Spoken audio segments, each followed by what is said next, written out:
Hello, আসসালামু আলাইকুম my beautiful viewers. আশা করি সবাই ভালো আছেন। আমি Mohammad Tanzil Hasan Fardin. Welcome to back my another new video. তো আজকের একটা যে বিষয় নিয়ে আমি আপনাদের মাঝে আলোচনা করব, অনেক ইম্পর্টেন্ট একটা টপিক। যারা রাশিয়াতে আসতে চান তাদের সর্বপ্রথম যে কোশ্চেনটা মাথায় আসে, তো এর আগেও এই জিনিসটা নিয়ে আমি ভিডিও মেক করছি, তারপরেও মানুষের অনেক কোশ্চেন, অনেক কিছু জানতে চান। সেই ভিডিওর কমেন্টে বারবার সে একই প্রশ্ন করেন। তো আজকে আমি ক্লিয়ারলি কিছু জিনিস আপনাদের মাঝে আমি আলোচনা করব। তো টপিকটা হচ্ছে যে যুদ্ধ পরিস্থিতিতে রাশিয়াতে আমরা কেমন আছি। হুম বর্তমানে রাশিয়ার কী অবস্থা। তো প্রিভিয়াসলি তো আমি এই বিষয়টা নিয়ে ভিডিও মেক করছি, তারপরেও আপনাদের নানা রকমের কোশ্চেন যে ভাই রাশিয়াতে আসা উচিত হবে কি হবে না, রাশিয়ান বর্তমান পরিস্থিতি কেমন, রাশিয়ার ভৌগোলিক পরিস্থিতি মানে অর্থনৈতিক পরিস্থিতি কেমন। তো নানা রকমের কোশ্চেন আপনারা আমাকে বারবার করতেছেন। তো আমি ভাবলাম যে না, তাহলে এই জিনিসটা নিয়ে আরেকটা ভিডিও মেক করি, আরও কিছু জিনিস আপনাদের মাঝে আমি শেয়ার করি, ডিটেলসটা আরও একটু আলোচনা করি। তো এই দেশটা সত্যি বলতে অনেক বড় একটা দেশ, বাংলাদেশ থেকে 115 গুণ বড়। জনসংখ্যা মনে করেন যে মাত্র 14 থেকে 15 কোটির মতো অ্যারাউন্ড, আমি সঠিকটা জানি না, অ্যারাউন্ড 14 থেকে 15 কোটি। তো বাংলাদেশ থেকে এই দেশের জনসংখ্যা কম, কিন্তু এই দেশের আয়তন বাংলাদেশ থেকে 115 গুণ বড়। তো আপনারা কিন্তু একটা হিউজ অ্যামাউন্টের একটা ডিফারেন্স বুঝতে পারতেছেন। আপনারা দেখেন বাংলাদেশের গ্রাম অঞ্চলে যান, দেখবেন যে খুব কম মানুষ বসবাস করে, খুব কম মানুষ মনে করেন যে গ্রাম অঞ্চলে দেখা যায়। কিছু কিছু মানে এমন কিছু প্রত্যেক গ্রাম আছে যেখানে মনে করেন যে মানুষের সংখ্যা খুবই সংখ্যালঘু। তো এত ছোট দেশ, এত মানুষ হওয়ার পরেও যদি কিছু জায়গায় এত কম মানুষ দেখা যায়, তাহলে পরে বুঝেন যে এই দেশটা এত বেশি বড়, পৃথিবীর সব থেকে বৃহৎ দেশ, মাত্র জনসংখ্যা 15 কোটি। তাহলে পরে এই দেশে কত ফাঁকা জায়গা। তো যেসব জায়গাতে এই ঝামেলাগুলো হইতেছে, এই দাঙ্গাগুলো হইতেছে, সেই সব জায়গা থেকে তারা তাদের লোক সরায় নিছে। তো তাদের মনে করেন যে এটা নিয়ে কোনো সমস্যা নাই, যেসব জায়গায় মনে করেন যে একটু ঝুঁকিপূর্ণ জায়গা, সেখান থেকে সিভিলিয়ানদের তারা সরায় নেয়। তো মানুষের কোনো হুমকির কোনো ঝামেলাতে মানুষ পড়ে না। দ্বিতীয় কথা, আপনারা বলতে পারেন যে বিভিন্ন রকমের রকেট আছে, বিভিন্ন রকম আর্টিলারি আছে, এগুলো বিভিন্ন রকমের ঝামেলা হইতে পারে। আপনারা জানেন কি জানি না, আই ডোন্ট নো, বাট একটা জিনিস আপনাদেরকে আমি ক্লিয়ার করি, রাশিয়ান ডিফেন্স সিস্টেম পৃথিবীর সবথেকে অত্যাধুনিক ডিফেন্স সিস্টেমের ভিতরে একটা। তো পৃথিবীর ক্ষমতাশীল মনে করেন যে একটা দেশ হলো রাশিয়া, যার গ্লোবাল ফায়ার র্যাঙ্কিং অনুযায়ী পৃথিবীর দ্বিতীয়তমতে আছে। তো বুঝতেছেন এই দেশের কতটা বেশি হাইটেক তাদের প্রযুক্তি আছে যুদ্ধ প্রতিরক্ষার জন্য। আর রাশিয়ান এয়ার ডিফেন্স সিস্টেম পৃথিবীর সব থেকে হাইটেক এয়ার ডিফেন্স সিস্টেম, যেটা আকাশ প্রতিরক্ষাতে যুক্ত আছে। যেটা আলোচনা করতেছিলাম যে পৃথিবীর সব থেকে স্ট্রংগেস্ট ডিফেন্স ব্যবস্থা রাশিয়ার হাতে। তো আপনারা একটা জিনিস নিশ্চিত থাকতে পারেন যে এইখানে যদি এই দেশে থাকেন, তো আপনার একটা নিরাপত্তাজনিত একটা মনে করেন যে সুযোগ আপনারা এখানে আছে, কারণ এখানে মানে প্রতিটা এই দেশের প্রতিটা নাগরিককে আর এই দেশের প্রতিটা জনগণকে তারা সর্বোচ্চ সুরক্ষা দিয়ে থাকে। কারণ তাদের দেশে যারা বসবাস করে তাদের মূল্য তাদের কাছে অনেক। এটা বাংলাদেশের মতো কোনো দেশ না যেখানে নাগরিকের কোনো গুরুত্ব নাই, অথবা যেখানে মনে করেন যে মানুষের কোনো গুরুত্ব নাই। তো তাদের কাছে একটা মানুষের গুরুত্ব অনেক, তারা প্রতিটা মানুষকে তারা সর্বোচ্চ মানে সিকিউরিটি দেয়। আমি রাশিয়াতে আসার পর এটা আমি বুঝতে পারছি, এটা আমি উপলব্ধি করতে পারি। তো এখন পর্যন্ত কোনো কিছু শোনা যায় না যে এমন কোনো অঘটন ঘটছে যেখানে মানে অনেক মানুষের মনে করেন যে প্রাণহানি ঘটছে, এরকম কোনো ঝামেলা এখন পর্যন্ত আমাদের শোনা যায় নাই। তো আপনারা এতটুকু জিনিস শিওর থাকেন, আপনারা যদি রাশিয়াতে আসেন তো আপনাদের নিরাপত্তাজনিত কোনো সমস্যা হবে না।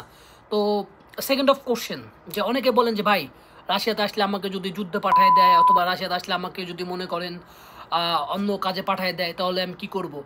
তো আমি কিন্তু এখানে দুটা জিনিস বোঝার আছে। ফার্স্ট অফ অল, আপনারা যদি রাশিয়াতে আসেন, আপনার বুঝতে হবে আপনার এজেন্টটা কে, এজেন্টের মাধ্যমে আসতেছেন।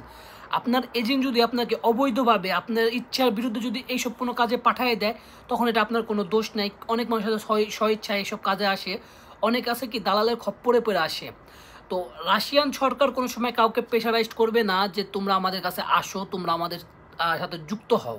হ্যাঁ, কিন্তু কোনো দালাল যদি আপনাদেরকে মিথ্যা বলে ভুল পথে আইন আপনাদের যদি বিক্রি করে দেয়, তাহলে পরে এটা মনে করেন যে দালাল দালালের একটা কাজ, দালালের কারণে আপনার একটা ধরা খায় যাবেন। তো আপনারা বলতে পারেন যে তাহলে আমি রাশিয়া আসবো কীভাবে, আমার রাশিয়া বুঝবো কীভাবে, কীভাবে আসা উচিত, অথবা কোন মাধ্যমে আসবো। দেখেন, আপনারা আসবেন, আপনাদের যার মাধ্যমে আসবেন তার কাছ থেকে জাস্টিফাই করে নেবেন তার মাধ্যমে প্রিভিয়াসলি লোক গেছে কি যায় নাই, অথবা তার তার ব্যাকগ্রাউন্ড সম্পর্কে আপনারা প্রথমে খোঁজ নিয়ে নেবেন। সেকেন্ড অফ অল, এমন কোনো কাজে আসবেন না যে কাজে বলা হবে যে শুধুমাত্র ক্যাম্পে পানি টেনে দেওয়া হবে, শুধুমাত্র ক্যাম্পে মানুষদের মানে রান্না বাড়া পরিষ্কার করে দেওয়া হবে। এই টাইপের যদি কোনো কাজ বলে তো আপনারা আসবেন না। এটা আমি আপনাদের কাছে একটা রিকোয়েস্ট। পরবর্তীতে আপনাদের একটা অকারেন্স ঘটে যেতে পারে যদি এই টাইপের কাজে আসেন। আর মেন যে জিনিস, আপনাদের যখন ইনভাইটেশন ইস্যু হবে আপনারা অবশ্যই এটা যাচাই বাছাই করে নেবেন। অবশ্যই আপনারা এটা কোম্পানিকে মেল করবেন যে আপনারা আসলে লোক নিচ্ছেন কি নিচ্ছেন না। কোম্পানিগুলো আপনারা একটু নেটে ঘাটাঘাটি করবেন। দেখেন, আপনারা অনেক আমাকে মেসেজ দেন, কিন্তু আসলে আমার সময় স্বল্পতার কারণে আমি আপনাদেরকে রিপ্লাই দিয়ে সারতে পারি না, কারণ আমি যথেষ্ট পরিমাণ ব্যস্ত থাকি। আমার ক্লাস, পড়ালেখা, আবার মনে করেন যে জব, দ্যাটস ওয়াই মনে করেন আমি ওইরকমভাবে অনলাইনে অ্যাক্টিভ থাকতে পারি না। এর জন্য আমি আন্তরিকভাবে আপনাদের কাছে দুঃখিত। তো আপনারা আমাকে অনেকে বলেন যে ভাইয়া কোম্পানিটা আসে নাকি, এই কোম্পানিটা আসলে কীরকম হবে, এই কোম্পানি আসলে কীরকম হবে। তো প্রিভিয়াসলি তো আমি বারবার বলছি যে ভাইয়া রাশিয়া তো অনেক কোম্পানি, অনেক গুলা মাধ্যম, আসলে এগুলো জানা সম্ভব হয় না। তবে এগুলো এতগুলো কোম্পানির নাম আমি বলা আমার পক্ষে পসিবল না। তো সরি, এতগুলো কোম্পানির নাম আমার, এতগুলো কোম্পানি নিয়ে আমার খোঁজ নেওয়া আসলে সম্ভব না। তো আপনারা খোঁজ নেবেন। দেখেন, বর্তমানে ইন্টারনেটের একটা যুগ, বর্তমানে ইন্টারনেটে সব কিছু পাওয়া যায়। কোম্পানি যদি আপনারা একটা কোম্পানি, অবশ্যই ইন্টারনেটে কোনো না কোনো লিঙ্ক থাকবে, ইন্টারনেটে কোনো না কোনো নিউজ থাকবেই। তো ইন্টারনেট থেকে আপনারা তথ্য জেনে নেবেন। আর আপনাদের ইনভাইটেশন অনেকে বলেন ভাই এটা অরিজিনাল না, একটু চেক করে দেন, অনেক নানা রকমের কোশ্চেন। তো তাদের জন্য আমি আরেকটা জিনিস বলি যে ইনভাইটেশন যদি যাচাই বাছাই করতে হয়, অবশ্যই আপনারা আপনাদের কোম্পানির নাম লেখা থাকবে, কোম্পানিতে মেল করবেন। মেল করে আপনারা কোম্পানিকে বলবেন যে ইনভাইটেশনটা আমাকে ইস্যু করে দেওয়া হয়েছে, এটা কি রিয়েল অর ফেক, এটা রাশিয়ান ভাষায় আর ট্রান্সলেট করে তাদেরকে মেল করবেন। আশা করি তারা আপনাদেরকে রিপ্লাই দিবে। তো এই মাধ্যমগুলোতে আপনারা যাচাই বাছাই করতে পারবেন। আর যে জিনিসটা আলোচনা করতেছিলাম, দেখেন পরিস্থিতি সম্পূর্ণ স্বাভাবিক। আমি জব করতেছি, আমি রাশিয়াতে আসি, রাশিয়ার আমি ডেইলি লাইফ নিয়ে ভ্লগ করতেছি। তো আমার প্রিভিয়াসলি একটা ভিডিও যেটা আপলোড করছে আমার ডেইলি লাইফ, আমি একদিনে কী করি। তো এই বিষয়গুলো দেখলে পরে আপনারা বুঝতে পারবেন যে আমি কতটা নর্মালি এখানে জীবনযাপন করতেছি। কোনো সমস্যা নাই। আপনারা নিরাপত্তাজনিত কোনো কিছু নিয়ে আপনারা ভয় পাবেন না। আশা করি নিরাপত্তাজনিত কোনো ইস্যু আপনাদের হবে না। আমি বলতেছি না যে আপনার রাশিয়াতে আসেন। অনেকে বলে যে ভাই আমি ভয় পাইতেছি, অথবা আমি আমার আসতে না বলতেছি আত্মীয়স্বজন। দেখেন ভাই, এটা আপনার পার্সোনাল ম্যাটার। কারণ আমি যখন রাশিয়াতে আসবো তখন আমারেও সবাই না বলছে, আমাকেও সবাই আসার মানে বিরোধিতা করছে। আমার আত্মীয়স্বজন, আমার আব্বু আম্মু তারা নিজেরাই বলছে, তারপরেও আমি তাদের ইচ্ছার বিরুদ্ধে আমি আসছি। তো দেখেন, আলহামদুলিল্লাহ ভালো আছি, খারাপ নাই। কিছু লোকে সবসময় কথা বলবেই, কিন্তু নিজের স্বপ্ন নিজের গড়ে তুলতে হবে, নিজের ব্যাপারে নিজেদের বুঝতে হবে। তো আর কারো যদি একান্তই মনে ভয় থাকে অথবা আতঙ্ক থাকে আমি আসবো কি আসবো না, তো আমি তাদের জন্য বলতেছি যে আপনাদের যদি ইচ্ছার বিরুদ্ধে কোনো কিছু করার দরকার নেই। আপনাদের যদি আসতে না মন চায় আপনারা আইসেন না, কিন্তু আপনারা অবশ্যই একটা জিনিস যাচাই বাছাই করবেন, দেখবেন। আশা করি ইনশাল্লাহ আপনাদের একটা ভালো কিছু হবে। তো আজকের ভিডিও এই পর্যন্ত। ইনশাল্লাহ দেখা হবে নতুন কোনো একটি ভিডিওতে। তো এবারের মতো বিদায়। আসসালামু আলাইকুম।